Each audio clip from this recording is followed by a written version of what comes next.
오늘 보신 말씀 구약 성경 512면에 열왕기상 2장 13절부터 25절 말씀까지입니다. 구약 성경 512면에 열왕기상 2장 13절부터 25절 말씀까지 제가 한 절 읽고 여러분들 한 절 읽고 교독하며 읽도록 하겠습니다. 열왕기상 2장 13절부터 25절 말씀입니다. 제가 한 절 읽고 여러분들 한 절 읽고 교도가 읽도록 하겠습니다. 학기세 아들 아도니아가 솔로몬의 어머니 밧세바에게 나아온지라 밧세바가 이르되 내가 화평한 목적으로 왔느냐 대답하되 화평한 목적이니이다.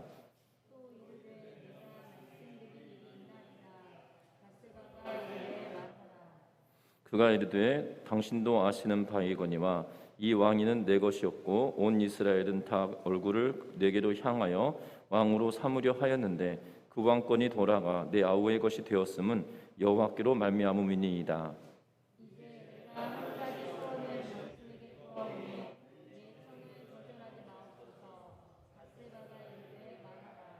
그가 이르되 청하건대 솔로몬 왕에게 말하여 내가 수냄 여자 아비삭을 내게 주어 아내를 삼게 하소서. 왕이 당신의 청을 거절하지 아니하리이다.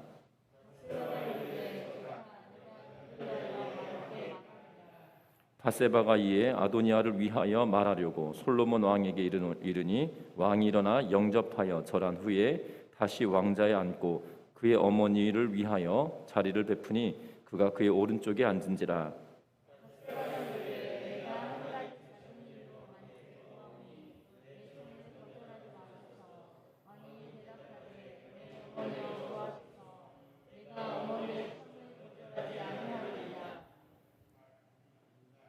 이르되 청하건대 수냄 여자 아비삭을 아도니아에게 주어 아내로 삼게 하소서.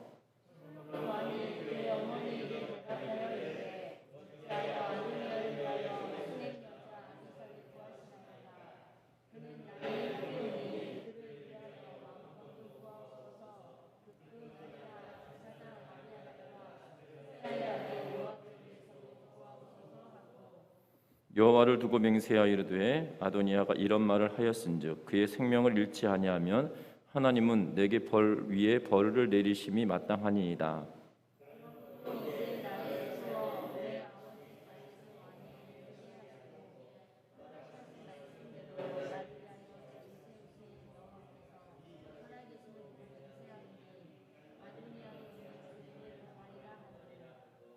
다 같이 읽습니다. 아도니아의 여호야다의 아들 브나야를 보내매 그가 아도니아를 쳐서 죽였더라. 아멘. 우리 서로 인사 나누고 말씀 나누겠습니다. 사랑하고 축복합니다.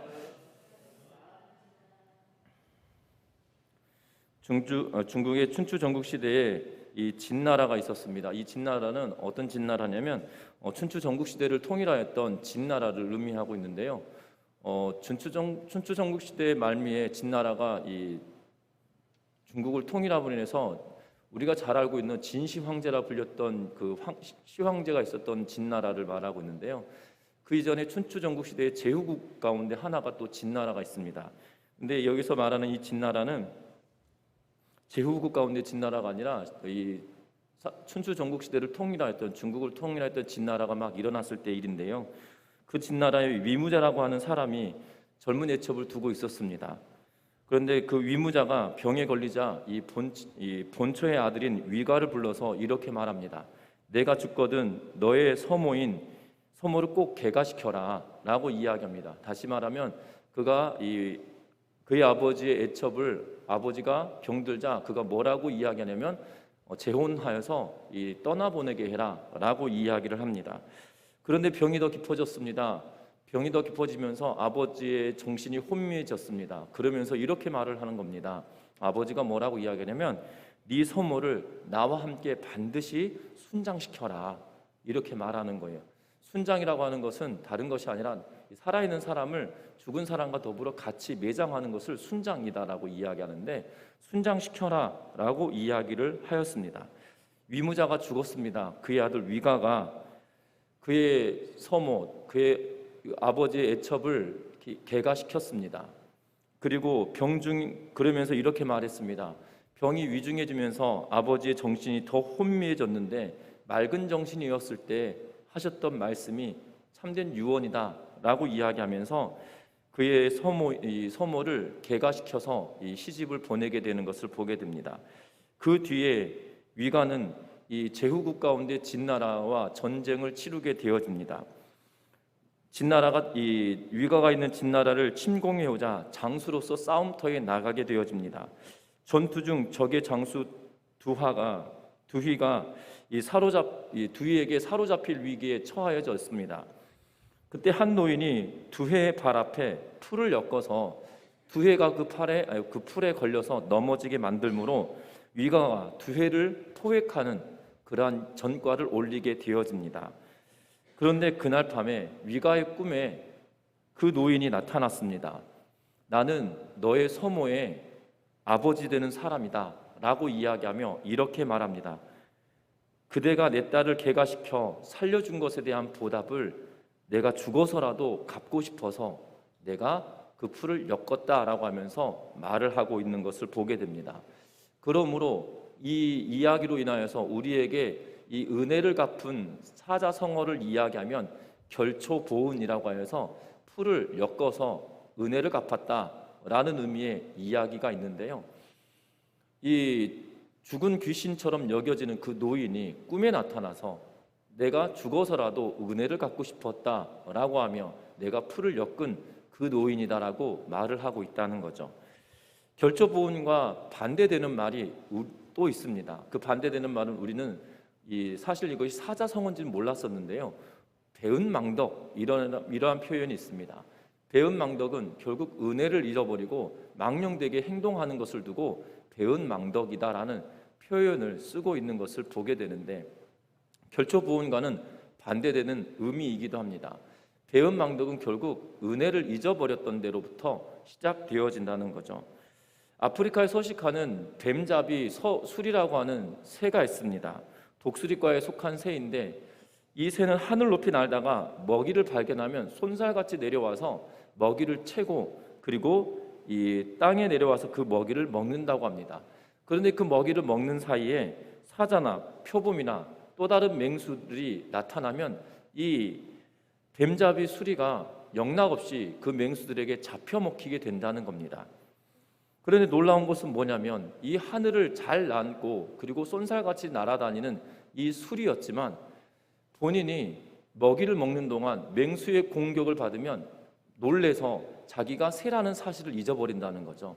그래서 열심히 뛰어간다고 합니다. 새가 뛰어봤자 이 사자나 호랑이나 표범보다 더 빠르겠습니까? 나는 게 더 빠르지. 그런데 나는 것을 잃어버려서 잡혀먹히곤 한다고 합니다. 망각이라고 하는 것이 때로는 좋은 것이기도 합니다. 왜냐하면 슬프고 안타까웠던 일들은 잊어버리면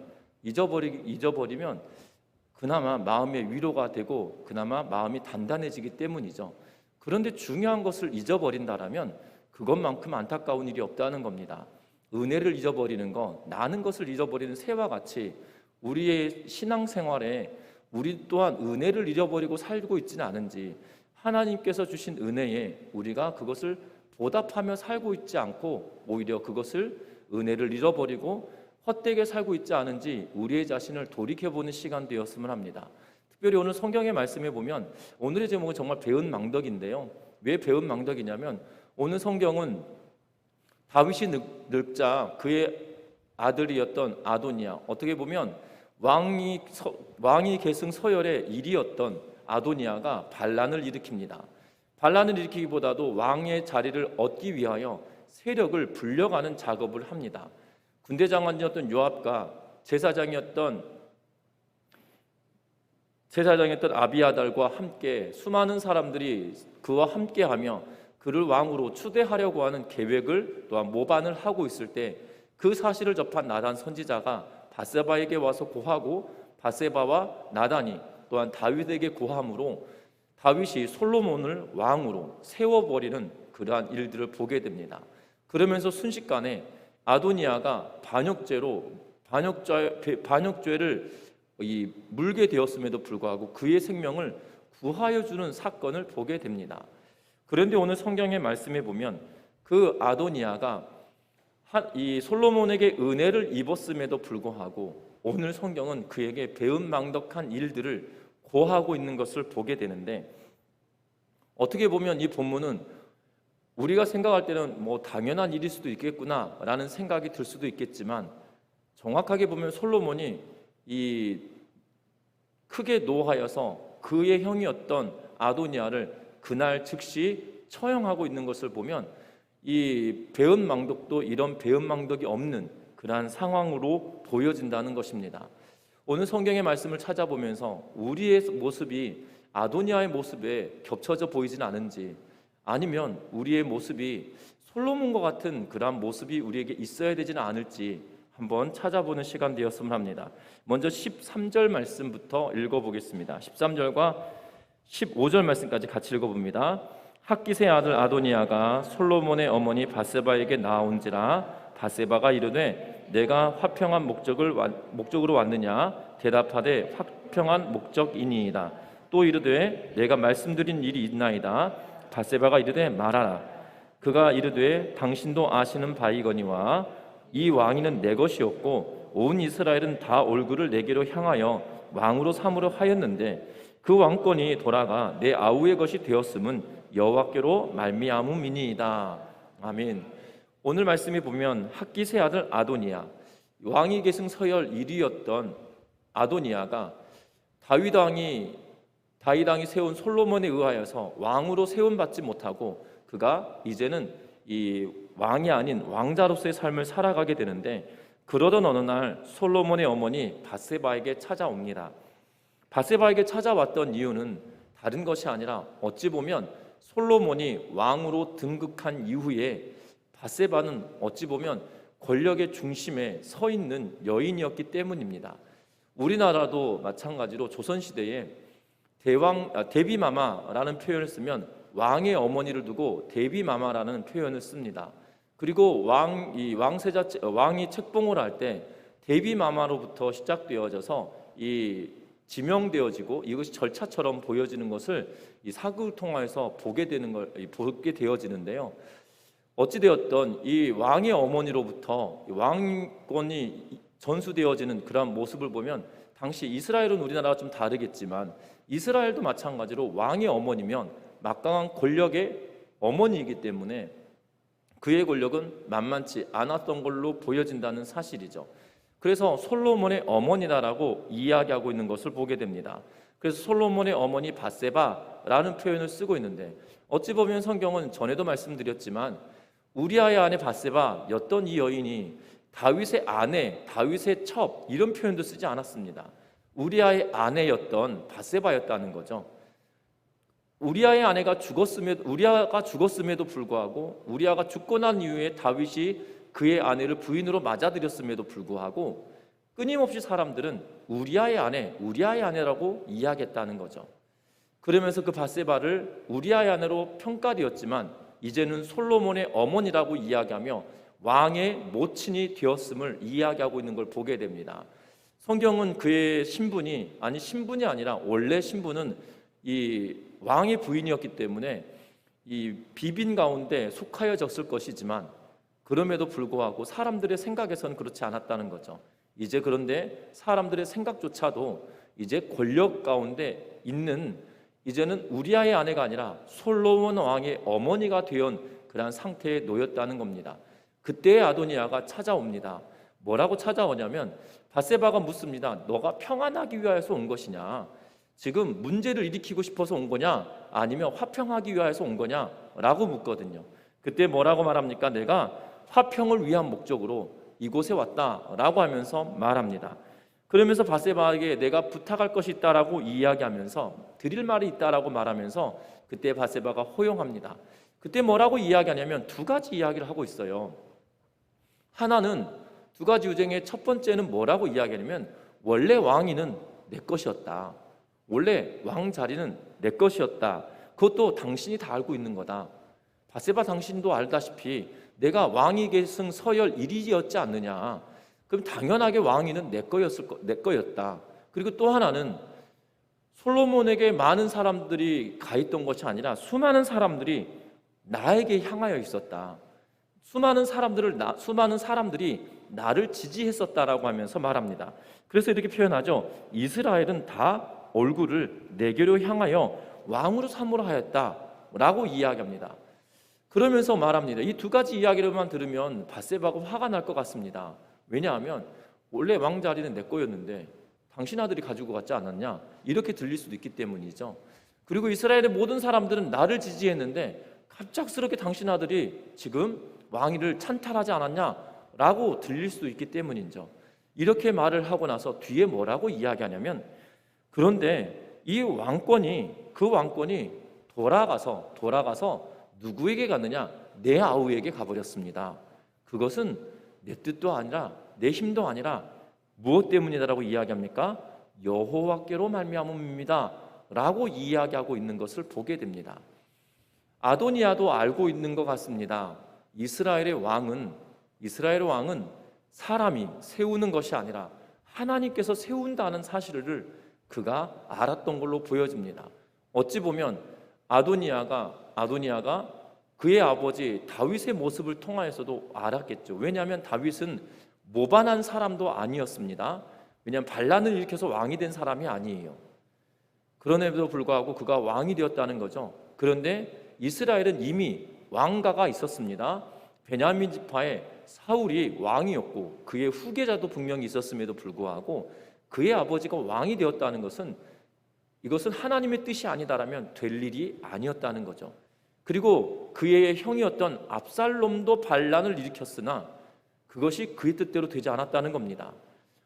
이 반란이, 압살롬의 반란은 성공한 것처럼 보여졌습니다. 아니, 거의 성공했었습니다. 그런데 그 성공한 반란이 하루아침에 끝나버리죠.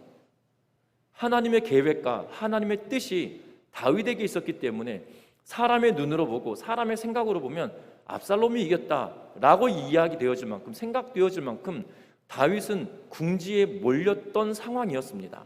그리했기 때문에, 궁지로 몰렸기 때문에 예루살렘을 포기하고 도망치게 되어지는 것을 보게 된다는 거죠. 그럼에도 불구하고 압살롬은 죽임을 당하게 되어지고 이 압살롬의 반란도 실패하게 되어지는 것을 그는 눈으로 보았던 사람이죠. 어떻게 보면 아도니아가 이렇게 말하는 것은 진심인 것처럼 여겨진다는 사실입니다. 저와 여러분들도 마찬가지입니다. 하나님의 은혜는 하나님으로부터 말미암았다는 사실이에요. 또한 저와 여러분들의 상황도 하나님의 은혜로 되어져 있다는 것을 기억하는 저와 여러분들 되시기를 주의 이름으로 부탁합니다. 저와 여러분들 기억하셨으면 좋겠어요. 무엇을 기억해야 하냐면 하나님이 저와 여러분들 택하시사 하나님의 자녀 삼아주셨다는 거예요. 그것도 그냥 자녀 삼아주신 것이 아니라 해산의 수고를 통하여 내가 너를 낳았다라고 우리에게 말씀하고 계시다는 사실입니다. 너는 내 아들이다, 내가 오늘날 너를 낳았도다 라고 말씀하실 때 이 낳았다는 표현이 그냥 얻었다라는 의미가 아니고요, 해산의 수고 가운데 낳았다라는 표현을 쓴다는 사실입니다. 실제로 그러했습니다. 하나님은 저와 여러분들을 아들 삼으시기 위하여 독생하신 예수 그리스도를 죽이시기까지 저와 여러분들을 사랑했다는 거죠. 내 자식을 죽이면서 남의 자식을 내 자식으로 만드는 일이 보통 힘든 일이 아닐 것 같습니다. 저는 못할 것 같습니다. 내 자녀들 중에 하나를 죽여야 된다는 것.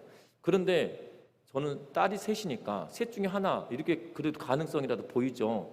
근데 독생자예요. 하나밖에 없는 유일한 아들을 죽여야 된다는 거죠.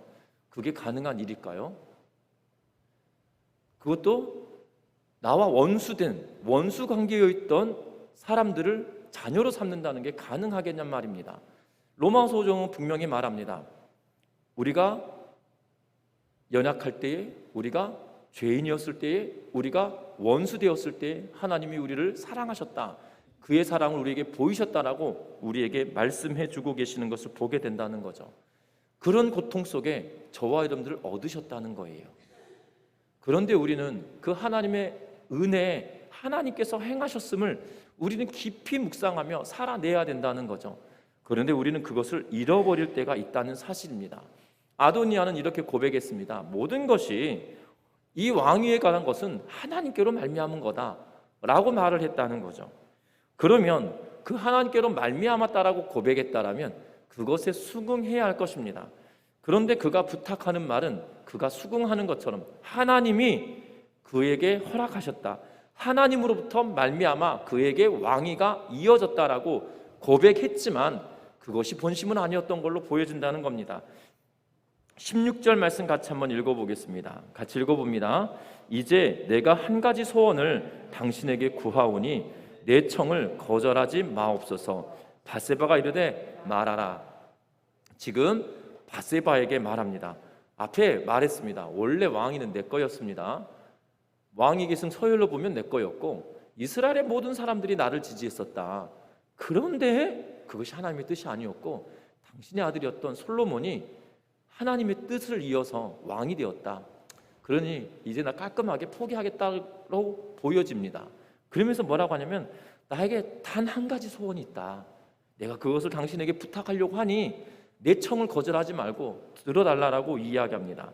그러면서 뭐라고 이야기하냐면 솔로몬에게 말해달라는 거예요. 무엇을 말해달라고 이야기하냐면 수넴 여자 아비삭을 나에게 달라.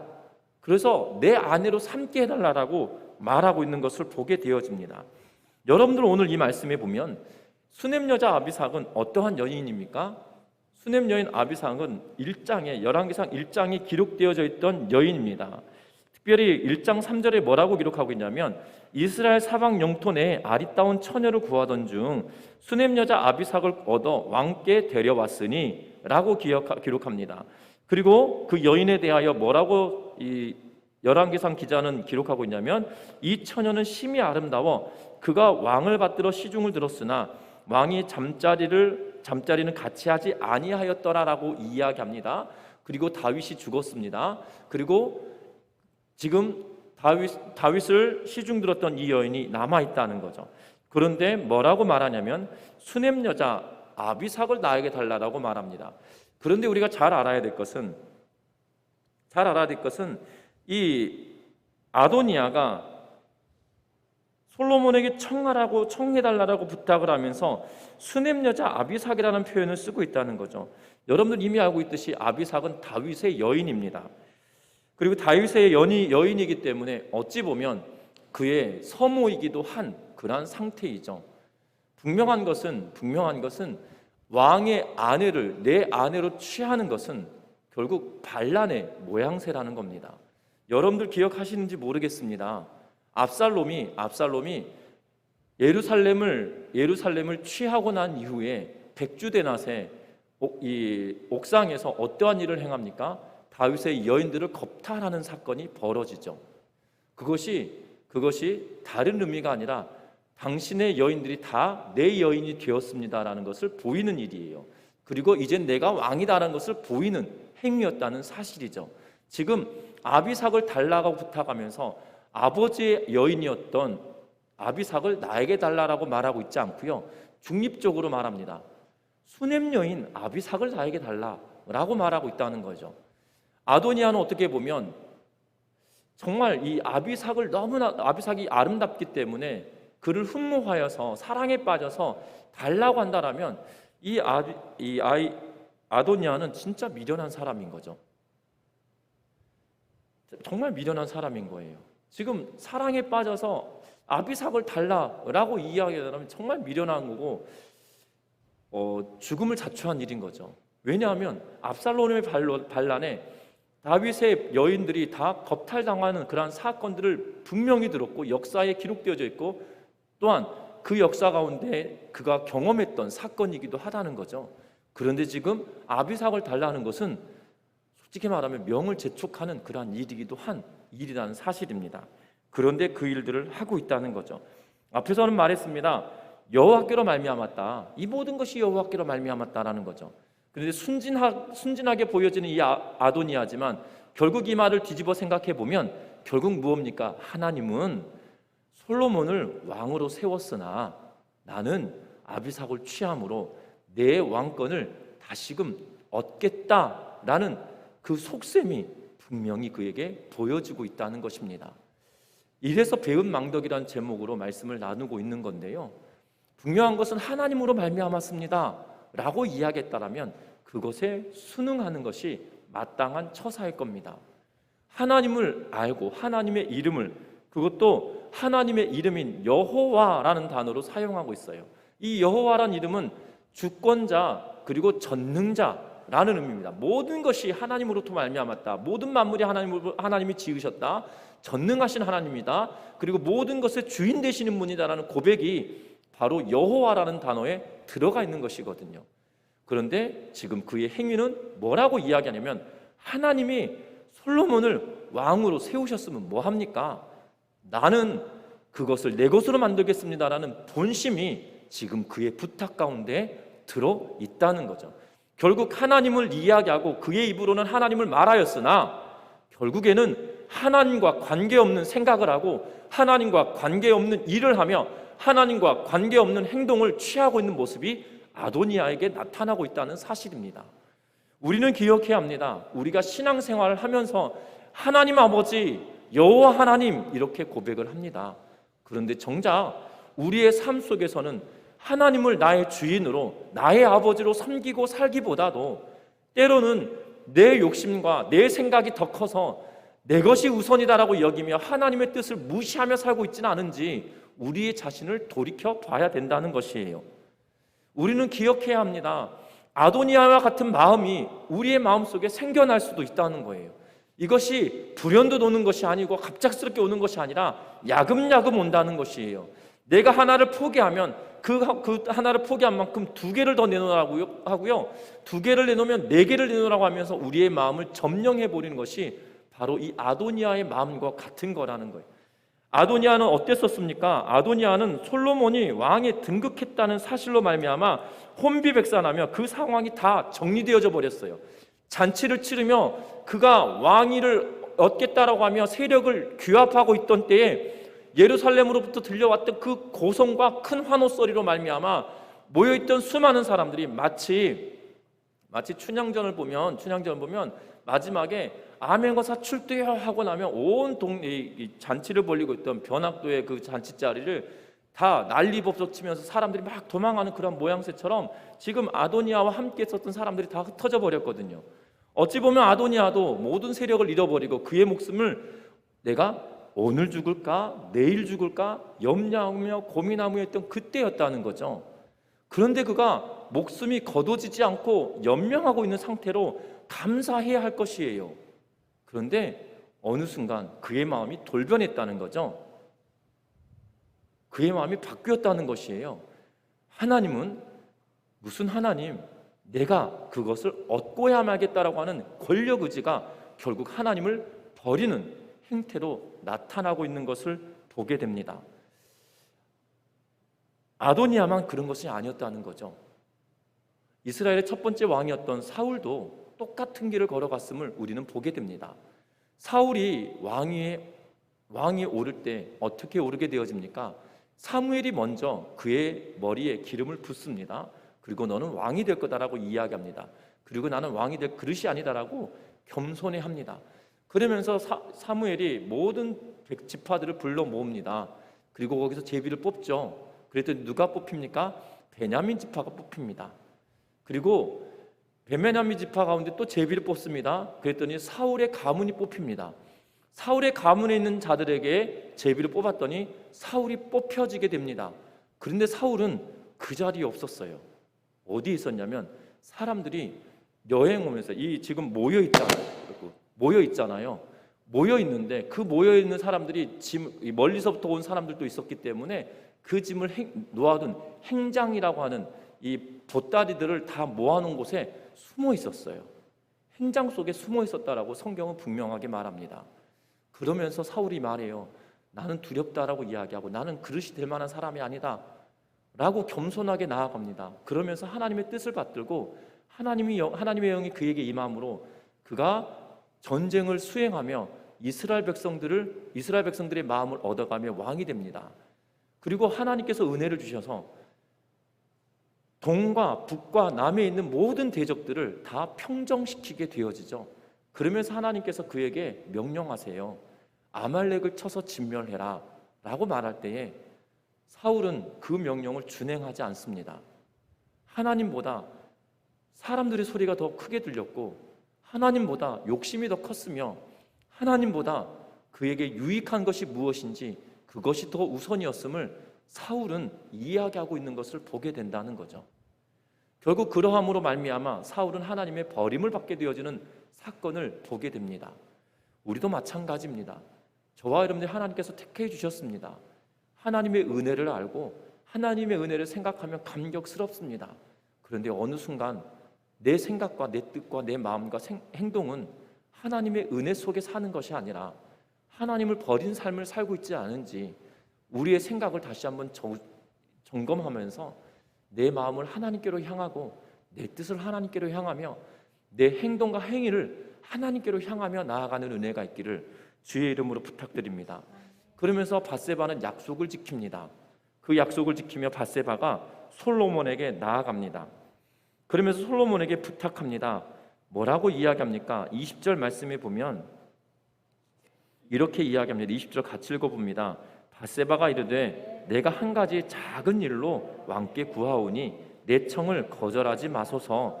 왕이 대답하되 내 어머니여 구하소서. 내가 어머니의 청을 거절하지 아니하리이다 라고 이야기하고 있는 것을 보게 되어집니다. 오늘 성경에 보면, 오늘 말씀에 보면 이렇게 이야기합니다. 뭐라고 이야기하고 있냐면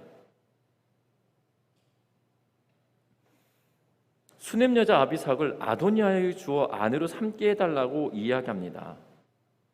그러면서 22절에 솔로몬이 이렇게 반응합니다. 어머니는 왜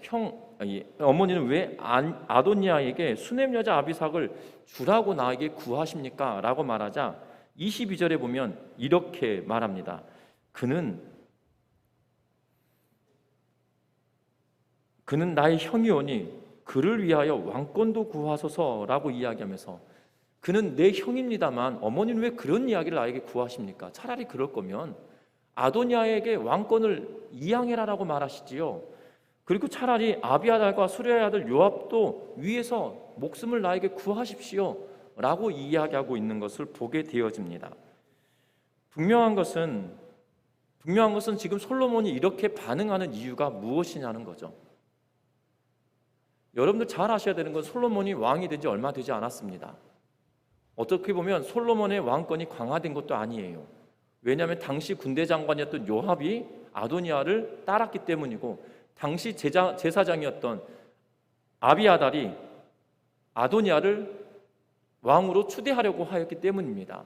어찌 보면 다윗 왕 시절에 있었던 실제 권력들이 아도니아 편에 서 있었어요. 그리고 지금 솔로몬과 함께 새로운 새롭게 올라온 그러한 권력들이 지금 포진해 있지만 이 새로운 권력이 이미 자리를 잡고 있던 권력을 넘어서지 못한 그러한 상황이었다는 거죠. 그럼에도 불구하고 솔로몬이 강하게 이야기합니다.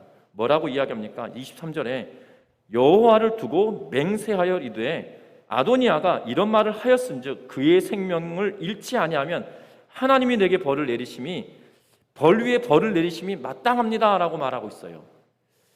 솔로몬의 이 한마디가 정말 놀랍습니다. 어찌 보면 위축된 사람이어야 해요. 앞에서도 말씀드린 것처럼 권력의 실체 속에 지금 그것이 권력이 뒤바뀐 상황도 아니에요.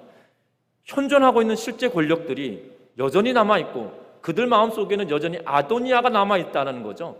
그리고 새롭게 부각되어지는 권력이 있지만 그들이 아직 그 권력을 다 이양받지 못하였고 그 권력을 취하지 못한 상황이었다는 거예요.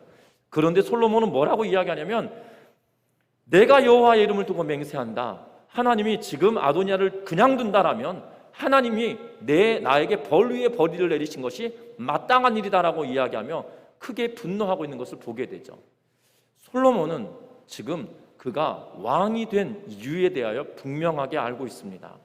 누가 그를 세우셨다고 이야기하고 있는 거예요? 여호와께서 나에게 이 직무를 행하라고 주셨다는 거죠. 저와 여러분들 기억해야 합니다. 어떻게 보면 솔로몬의 입장에서 보면 굉장히 정치적인 입장과 이 지금 상황을 잘 살펴보면 솔로몬은 어찌 보면 아비삭을 내주면서 아도니아하고 딜을 하는 것이 맞을 거예요. 거래를 하는 것이 마땅할 것 같아요. 너 각서 하나 써주고 아비삭 데려가라. 이 각서는 이게 법적인 효력이 있다. 너 혹시 반란 일으키면 너 바로 죽는다. 그 대신 멀리 떠나라. 뭐 여러 가지 각서를 쓰게 하고 거래 대역을 써놓고 솔로몬은 아도니아에게 도장을 딱 찍고 공중 세우며 요압도 그리고 아비아달에게 지금 이 아도니아에게 이렇게 말했으니 당신 나에게 충성해라 라고 이야기할 만한 거래거리가 될 것 같아요. 그런데 그렇지 않아요. 하나님이 나에게 왕위를 주셨고 하나님이 나에게 함께 하시고 하나님이 나를 세워주셨다는 거죠. 어떻게 보면 권력의 강하고 약함은 어떻게 보면 솔로몬이 약한 처지예요. 그런데 지금 그 약함이 강하게 일어나고 있는 모습은 다른 것이 아니라 나를 부르시고 나를 택하시고 나와 함께 하시는 이가 바로 하나님이다라는 그 굳건한 믿음에서부터 시작된다는 거죠. 저와 여러분도 기억해야 합니다. 어찌 보면 우리는 솔로몬과 같은 존재일 수 있어요. 세상은 우리보다 크게 느껴집니다. 어찌 보면 세상의 권력은 엄청나게 큽니다. 아도니아와 요압과 아비아달이 취하고 있던 권력처럼 어떻게 보면 솔로몬은 지금 권력이 막 성장하고 있는 그런 모양일 수도 있습니다. 그런데 뭐라고 이야기합니까?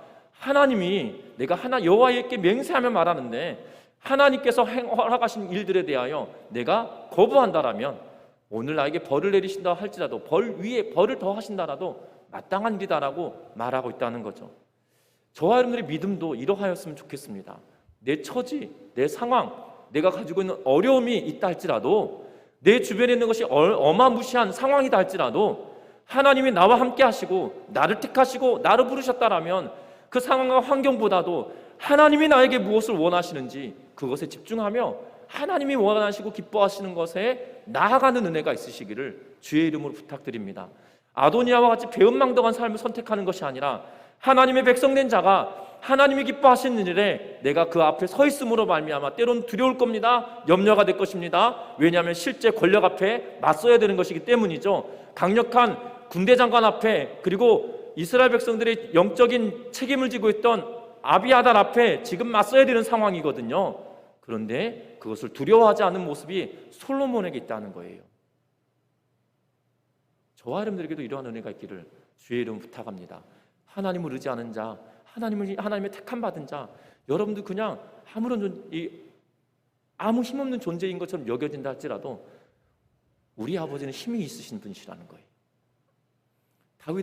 다윗은 솔로몬에게 말했죠. 마치 모세가 여호수아에게 말하듯이 너는 강하고 담대해라.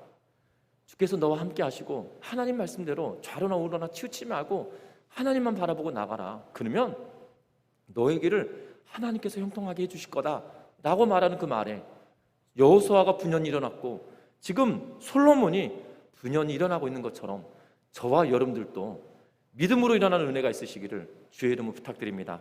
말씀을 맺으려고 합니다. 죄는 무서운 얼굴을 하고 나타나지 않습니다. 아도니아에게 반란을 다시 한번 꾀하기 위하여 일어났던 것은 무서운 죄가 나타났던 것이 아니라 그의 필요를 채우기 위하여서 나타났던 것이지요. 예수님에게 40일 동안 금식하셨던 예수님에게 사단도 시험합니다. 여러분, 그런데 사단이 예수님을 시험할 때 무시무시하게 새까맣고 삼지창 들고 머리에 뿔나 있고 꼬리가 화살표이고 이런 모습으로 나타나는 게 아니에요. 친근하게 나타납니다. 뭐라고 말했습니까? 예수님, 당신 배고프죠? 당신 능력 있잖아요. 돌을 떡으로 바꾸어서 드세요. 그럴 능력 당신에게 있지 않습니까? 라고 예수님을 시험하죠. 성경은 그렇게 표현하고 있지 않지만 굉장히 유하게 상상해 보면 표현하면 이것이 가능한 일이죠. 예수님은 뭐라고 말합니까? 사람이 떡으로만 살 것이 아니다. 여호와 입에서 나오는 말씀으로 우리는 산다 라고 하며 시험을 물리치시죠. 저와 여러분 기억하셔야 됩니다. 죄는 우리에게 무서운 존재로 오지 않아요. 우리가 넘어지는 것은 무서운 걸로 인하여 넘어지는 것이 아니고요, 작은 걸로 넘어진다는 거죠. 그 작은 것이 미끼가 되어지고 작은 것이 함정이 되어져서 우리를 잠식하게 되어진다는 겁니다. 여러분들, 혹여나 죄가 때로는 우리의 마음에 이 죄책이 우리의 마음을 잠식하고 있다면 그걸 떨쳐내십시오. 예수 그리스도의 이름으로 승리하며 일어나시기 바랍니다. 왜냐하면 솔로몬이 하나님의 이름을 의지하며 담대히 나아갔던 것처럼 저와 여러분들을 예수 그리스도의 피값으로 저와 여러분들 불러주셨기에 믿음으로 끝까지 일어나며 살아내는 은혜가 있으시기를 주의 이름으로 부탁드립니다. 솔로몬은 결국 강교한 것을 끊어내고 하나님의 뜻에 따라 그가 행하고 있는 것처럼 저와 여러분들도 믿음으로 행하는 은혜가 있으시기를 주의 이름으로 축원합니다. 기도하겠습니다.